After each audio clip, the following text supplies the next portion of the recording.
नमस्ते बच्चों, आज इस वीडियो के माध्यम से एक संस्मरण का अध्ययन हम करेंगे। नाम है आश्रम के अतिथि और संस्मरण। लेखक है डॉक्टर प्रभाकर माचवे। इसका वाचन करने के बाद इसका आशय और प्रश्नोत्तर भी हम बताएंगे।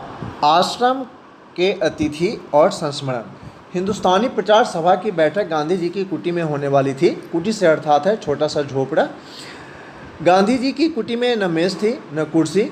चटाई पर छोटी सी गादी पर बैठकर एक लकड़ी के पट्टे के सहारे दीवार से टिककर गांधी जी पुराने ढंग से लिखने की डेस्क से काम लेते थे, जो पिक्चर में दिखाई दे रहा है। मिट्टी गोबर से लिपे फर्श पर चटाई पर ही और लोग आकर बैठते थे। उस दिन गांधी जी ने वहाँ एक कुर्सी मंगाई, खुद एक छोटी सी तिपाई ले आए और उस पर उन्होंने एक मिट्टी का सकोड़ा अर्थात मिट्टी का कटोरी नुमा बर्तन रख दिया। यह देखकर और लोग अचरज से देखने लगे। एक ने हिम्मत करके पूछा, बापूजी आप यह सब क्या कर रहे हैं? गांधी जी ने कहा, मौलाना अबुल कलाम आज़ाद आने वाले हैं ना। बच्चों, मौलाना अबुल कलाम आज़ाद स्वतंत्र भारत के प्रथम शिक्षा मंत्री थे। उन्हें ज़मीन पर बैठने की आदत नहीं है, उनके लिए यह इंतज़ाम कर रहा हूँ। और यह मिट्टी का सकोड़ा क्यों? यह एक राखदानी है। गांधी जी अपने यहाँ आने वाले अतिथियों की सुविधा का कितना ख्याल रखते थे, यह स्पष्ट होता है। वे अपनी जीवन पद्धति से दूर अन्य ढंग की जीवन पद्धति जीने वाले की अड़चन समझते थे। वे नहीं चाहते थे कि उन्हीं के विचार और आचार दूसरों पर ज़बरदस्ती ला दे जाएं। कोई अहिंसक ढंग से उन्हें अपनाता तो वे इसका स्वागत करते थे। गांधी जी छोटी से छोटी चीज़ का ध्यान रखते थे। मनोहर दीवान से उन्होंने कहा, पुनिया लपेटने का जो डोरा था वह कहाँ गया? उन्होंने दूसरा डोरा ला दिया, पर वे बोले, नहीं यह नहीं चलेगा, मुझसे डोरा गुम हो जाए यह कैसे चलेगा? मनोहर दीवान ने पूछा, बापूजी इस छोटे से डोरे में क्या रखा है? बापू बोले, अगर मेरे हाथ से डोरा गुमने लगे तो स्वराज भी गुमने में देर नहीं लगेगी। बापूजी जो चिट्ठियाँ आती थी उनके लिफाफे, तार के कागज़, चिट्ठियों के एक तरफ से कोरे कागज़ या बचे हुए कागज़ को भी संभाल कर काट कर रखते थे। वे सोचते थे कि कागज़ का अपव्यय अर्थात फिजूल खर्च हमें नहीं करना चाहिए। गांधी जी यह भी चाहते थे कि सब चीज़ें जो काम में लाई जाएं वे स्वदेशी हों। एक बार उन्होंने आश्रम में कृष्णचंद से कहा कि बढ़ई के सब औजार ले आओ। वे बाजार से खरीद कर ले आए। गांधी जी ने कहा, ये तो विदेश के बने हुए हैं, ये सब तभी मैं काम में लाऊंगा जब वे स्वदेश में बने हुए हों। इसी कारण सिला हुआ कपड़ा पहनना उन्होंने छोड़ दिया था। चूँकि तब सुई भी हिंदुस्तान में नहीं बनती थी, न सिलाई की मशीन न कैंची। उन्होंने पुराने ढंग की धोती और चादर, बिना सिला हुआ कपड़ा पहनना ही जीवन के अंतिम कई दशकों में अपना पहनावा बना लिया था। एक दिन एक नौजवान सेवाग्राम में आया। वह गांधी जी के साथ आश्रम में उनकी सहायता करना चाहता था और सलाह लेना चाहता था। वह बोला, मैं आदमियों की सेवा करना चाहता हूँ, पर ईश्वर में मेरा विश्वास नहीं है। गांधी जी ने जवाब दिया, मनुष्य से प्रेम और सेवा बहुत अच्छी बातें हैं, पर मनुष्य ईश्वर का स्थान नहीं ले सकता। ईश्वर के बारे में अलग अलग समूहों में लोग अलग अलग तरह की कल्पनाएं करते हैं और उनमें अधूरापन आ जाता है। असल में आप ईश्वर का नाम लेते हैं, पर अपने जीवन में उसकी सजीव प्रतिकृति मनुष्य के साथ सही व्यवहार नहीं करते। हर मनुष्य में ईश्वर है, यह मानना ही ईश्वर पर सच्चा विश्वास रखना है। प्रेम या अहिंसा में ही भगवान है। उन्होंने युवक से कहा कि जब तक यह पूरा विश्वास पैदा न हो वह आश्रम में रहे। एक दिन आश्रम के उस समय के मंत्री छगनलाल जोशी ने कहा कि आश्रम में कोठार के काम में हिसाब में कुछ गड़बड़ी हो गई है। उस दिन शाम की प्रार्थना में उन्होंने कहा, छगनलाल भाई ने यह सत्य को छिपा कर रखा, यह बहुत बुरी बात हुई है। हम इस आश्रम को सत्याग्रह आश्रम कैसे कहें? छगनलाल जोशी गांधी जी के ही भतीजे थे। गांधी जी आत्मशुद्धि के लिए उपवास अर्थात व्रत की बात करने लगे। किसी ने यह बताया कि कस्तूरबा को किसी ने 4 रुपये उपहार में दिए थे, वह आश्रम के दफ्तर में जमा नहीं किए गए। गांधी जी को इस बात का भी बहुत बुरा लगा। वे रात के 3 बजे तक आत्मशुद्धि पर लेख लिखते रहे। उसमें उन्होंने बड़ी सख्ती के साथ छगनलाल और कस्तूरबा की आलोचना की। हैदराबाद में सरोजनी नायडू ने यह लेख पढ़ा और उन्हें बहुत बुरा लगा कि गांधी जी ने अपनी पत्नी का इस तरह सबके सामने अपने लेख में अपमान किया। आश्रम में आकर उन्होंने गांधी जी से अपना गुस्सा व्यक्त किया। गांधी जी ने कहा, सरोजनी देवी, यह नाराज़ होने की बात नहीं है। मैं इसे बड़ी खुशी का दिन मानता हूँ। भगवान ने मुझे एक बड़े पाप से बचा लिया।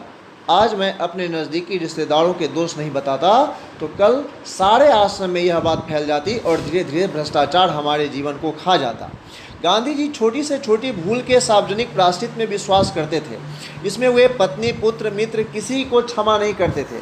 साबरमती आश्रम में गांधी जी ने यह नियम बनाया था कि आश्रम में पैदा होने वाली साग भाजी ही काम में लाई जाए, बाहर से कोई साग भाजी न मंगाई जाए। गांधी जी के आश्रम का नाम साबरमती आश्रम था। उस समय आश्रम के खेत में कद्दू खूब होते थे, इसीलिए रोज़ उसी की सब्जी बनती थी। इस सब्जी को भी बड़े बड़े टुकड़ों में काटकर और उबाल कर रख दिया जाता था। उसमें नमक नहीं डाला जाता था। जिसे ज़रूरत होती वह ऊपर से नमक ले सकता था। आश्रमवासी भाई बहनों की गांधी जी से शिकायत करने की हिम्मत न होती। श्री नरहरि भाई पारिक की पत्नी ने कद्दू की सब्जी पर एक गीत ही लिख डाला। बा ने यह गीत सुना तो गांधी जी के पास शिकायत लेकर पहुंची। बा से तात्पर्य कस्तूरबा की है, जो गांधी जी की पत्नी थी, और उन्हें गीत की बात सुनाती हुई बोली, आपकी कद्दू की सब्जी भी अच्छी मुसीबत है। एक बहन को बादी हो गई है, दूसरे के सिर में चक्कर आते हैं। बादी से तात्पर्य एक पेट उदर संबंधी रोग है, और तीसरे को डकारों के मारे चैन नहीं है। कद्दू का साग क्या कभी सिर्फ उबाल कर बनाया जाता है? उसमें मेथी का बघार लगाना चाहिए, गरम मसाला चाहिए, तब तो ठीक रहता है, वरना तो नुकसान करेगा ही। अगले दिन प्रार्थना के बाद गांधी जी ने कहा, हमारे आश्रम में एक नए कवि पैदा हुए हैं, अब हमें उनकी कविता सुननी चाहिए। इसके बाद गांधी जी ने नरहरि भाई की पत्नी मणिबहन से कद्दू के संबंध में लिखा वह गीत गवाकर सुना। गीत पूरा होने पर गांधी जी ने हंसते हुए कहा, अच्छा, तुम लोगों की शिकायत मंजूर। जिन्हें बघार लगाकर और मसाला डालकर यह सब्जी खानी हो वे मुझे अपने नाम लिखा दें। गांधी जी सोचते थे कि बहनें संकोच के मारे अपना नाम नहीं लिखाएंगी। तभी बा बीच में ही बोल उठी, इस तरह कोई बहन अपना नाम आपको नहीं देंगी, हम सब बहनें मिलकर खुद ही नाम तय कर लेंगी। गांधी जी बोले, तो ठीक ऐसा ही करो, लेकिन देखना इसमें बच्चों को शामिल मत करना। बच्चे बिना मसाले की सब्जी पसंद करते हैं। बा के पास इसका उत्तर तैयार था। इस तरह बच्चों को बहका बहका कर आप अपने पक्ष में कर लेते हैं। इसके बाद बहनों ने अपने नाम लिखा दिए और गांधी जी से मसाला खाने की इजाज़त पा ली। मगर गांधी जी किसी को आराम से मसाला खाने देने वाले थोड़े ही थे। बहनें गांधी जी के सामने वाली पंक्ति में ही खाने बैठती थी, तो गांधी जी उनको ताना मारते हुए कहते थे, क्यों, बघार कैसा लगा है, सब्जी चटपटी बनी है ना? बा भी कम नहीं थी, वे गांधी जी से कहती, अब रहने भी दीजिए, आप क्या कुछ कम थे? हर रविवार को मुझसे पूरन पोली और पकौड़ियाँ बनवाकर पहले चटकर जाने वाले आप ही थे या कोई और? बच्चों, पूरन पोली महाराष्ट्र और गुजरात की तरफ बनाए जाने वाला एक स्वादिष्ट व्यंजन है। गांधी जी कहते, तू तो मेरी सारी पोल खोल देगी। इस तरह से गांधी जी आश्रम में आने वाले हर छोटे बड़े व्यक्ति का खुद ख्याल रखते थे। कस्तूरबा और दूसरे आश्रम के भाई बहनों को स्वयं सेवाओं से उदाहरण देते जाते, वे खुद करते फिर कहते। गांधी जी केवल उपदेशक नहीं थे, कर्मयोगी थे। बच्चों, हमने देखा इस पाठ में कई ऐसी बातें आई, जैसे गांधी जी हर अतिथि का सेवा सत्कार करते थे, अतिथि के सुख दुख का ख्याल रखते थे। दूसरा हमने देखा कि गांधी जी छोटी से छोटी बातों का ख्याल रखते थे। तीसरा हमने देखा कि गांधी जी कागज़ के अपव्यय को रोकते थे। चौथा हमने देखा कि अपने स्वदेश में बने हुए वस्तुओं के इस्तेमाल पर जोर देते थे, इसलिए उन्होंने स्वदेशी मूवमेंट भी चला रखा था। पांचवा हमने देखा कि गांधी जी गलत रास्ते पर भटक जाने वाले नौजवानों को भी सही रास्ता दिखाते थे। उसके बाद हमने देखा, छठा पॉइंट में था कि गांधी जी अपने आश्रम में किसी भी तरह के भ्रष्टाचार को बर्दाश्त नहीं करते थे, चाहे उनके पत्नी के द्वारा किए गए कार्य ही क्यों न हो। उसके बाद हमने देखा कि गांधी जी छोटे छोटे बच्चों का भी बारीकी से ख्याल रखते थे। उसके बाद हमने देखा कि गांधी जी जो कहते थे वो स्वयं पहले करते थे फिर कहते थे। तो इस तरह से अंत में जो बताया गया है, गांधी जी केवल उपदेशक नहीं थे, कर्मयोगी थे। तो बच्चों, हमें इस पाठ के माध्यम से भी कर्मयोगी बनने की सीख दी गई है। आगे प्रश्नोत्तर देखते हैं हम। प्रश्न में है कि गांधी जी ने सिला हुआ कपड़ा पहनना क्यों छोड़ दिया। तो वैसे तो हम इसका बहुत ही बारीकी से आपको समझा चुके हैं, फिर भी गांधी जी ने सिला हुआ कपड़ा इसलिए पहनना छोड़ दिया क्योंकि कपड़े सिलने में प्रयोग की जाने वाली सुई, सिलाई मशीन और कैंची विदेशों में बनती थी, जबकि गांधी जी मात्र स्वदेशी वस्तुएं ही प्रयोग करना चाहते थे। दूसरा प्रश्न है कि गांधी जी ने नौजवान को क्या समझाया।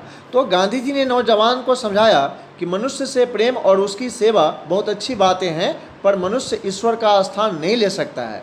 हर मनुष्य में ईश्वर है, यह मानना ही ईश्वर पर सच्चा विश्वास रखना है। प्रेम या अहिंसा में ही भगवान है। तीसरा प्रश्न है, गांधी जी कागज का अपव्यय किस प्रकार रोकते थे। तो इसका भी जवाब हमने बहुत ही बारीकी से दिया था। फिर भी गांधी जी पत्र, ताड़ के कागज, लिफाफों आदि के कोरे हिस्सों अर्थात जो सादा होता था को काटकर अपने पास रख लेते थे ताकि उसका बाद में प्रयोग किया जा सके। इस प्रकार वे कागज का अपव्यय रोकते थे।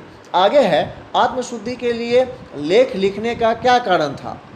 तो इसका उत्तर होगा, आत्मशुद्धि के लिए उपवास रखने या लेख लिखने के कारण थे कि छगनलाल जोशी द्वारा अनाज के कोठार में हुई गड़बड़ी को छिपा कर रखना। दूसरा है कि उपहार के स्वरूप मिले 4 रुपयों को कस्तूरबा गांधी द्वारा आश्रम के दफ्तर में न जमा कराया जाना। आगे रिक्त स्थान भरिए। गांधी जी की कुटी में हिंदुस्तानी प्रचार सभा की बैठक होने वाली थी। मिट्टी का सकोड़ा एक राखदानी था। गांधी जी से पुनिया लपेटने का डोरा खो गया था। कस्तूरबा को 4 रुपये उपहार में मिले थे। अब है उचित उत्तर पर सही का चिन्ह लगाना है। कद्दू के विषय पर गीत किसने गाया। इसमें उत्तर दिया है नरहरि भाई, लेकिन इसका पूरा उत्तर होगा नरहरि भाई पारिक की पत्नी। आगे, गांधी जी ने कृष्णचंद्र से क्या लाने के लिए कहा। बुक में दिया हुआ है कि बढ़ई के औजार, किंतु यहाँ उत्तर में उपयुक्त बैठता है कुर्सी। गांधी जी का लेख पढ़कर किसे बुरा लगा, तो सरोजनी नायडू को। मौलाना अबुल कलाम आज़ाद को किस पर बैठने की आदत नहीं थी, तो ज़मीन पर। तो बच्चों, इस तरह से यह पूरा पाठ समाप्त होता है। आशा है कि इसका आशय और प्रश्नोत्तर भी समझ गए होंगे। इसी के साथ आपका बहुत बहुत धन्यवाद। आपका दिन शुभ हो।